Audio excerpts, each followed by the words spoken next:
અન્નદાન જેવું કોઈ મહાદાન નથી. કર્ણે સુવર્ણનું દાન કર્યું, પણ અન્નદાન કરવા એને સગાળસા નામે અવતાર લેવો પડ્યો. અન્ન જમાડવાથી ભગવાન બહુ રાજી થાય છે. અન્ન ક્ષેત્ર જ્યાં જ્યાં ચાલે છે ત્યાં ત્યાં ભગવાન ગમે તે રૂપ લઈને એકવાર તો જમવા અવશ્ય પધારે છે. શિરપુરની અંદર સિદ્ધવલ્લભ રાજાએ અન્નક્ષેત્ર કર્યું. ધરમપુરમાં કુશળ કુંવરબાઈ રાણીએ અન્નક્ષેત્ર ખોલ્યું હતું. બુધેના ખોડાભાઈએ ખોલ્યું. બધી જગ્યાએ ભગવાન એક વાર જમ્યા આવ્યા છે. ખોડાભાઈને ત્યાં રાંધેલું ના આપ્યું તો ફરી જુવાર લઈને પણ એનું મંગલ કર્યું. માટે અન્નક્ષેત્ર અન્નદાન જેવું કોઈ દાન નથી. આપણા સ્વામિનારાયણ આશ્રમ ઋષિકેશની અંદર આપણે અન્નક્ષેત્ર ચલાવીએ છીએ. મહાત્માઓ, ભિક્ષુકો, ગરીબો અહીંયા અન્ન લે છે.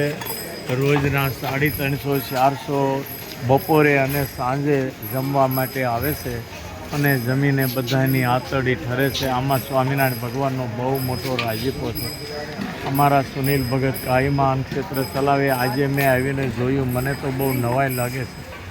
આ બધાય જમે છે. આમાં ભગવાનનો બહુ મોટો રાજીપો. એક તો ગંગાનો કિનારો અને અન્નદાન જેવું કોઈ દાન નહીં. આ અન્નક્ષેત્રમાં જેણે આપ્યું છે એનું ભગવાન ખૂબ ભલું કરશે.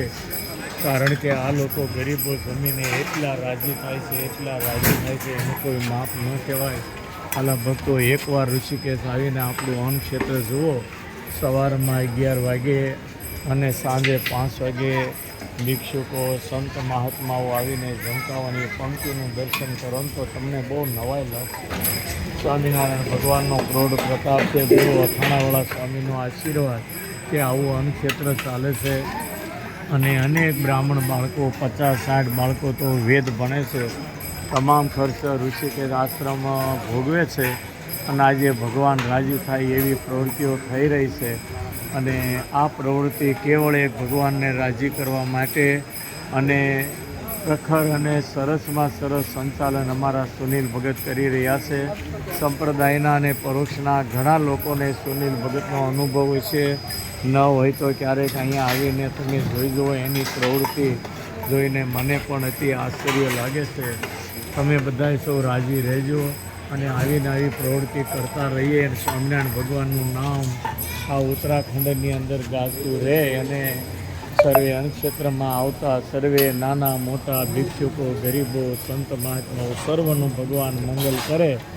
અને આમાં દાન દેનારા દાતાઓનું પણ ભગવાન સર્વ પ્રકારે મંગલ કરે એવી ભગવાનના શરણોમાં અને મા ગંગાના ખોળે હું હૃદયથી પ્રાર્થના કરું છું. જય સ્વામિનારાયણ. હાલે તે મોકલું મને.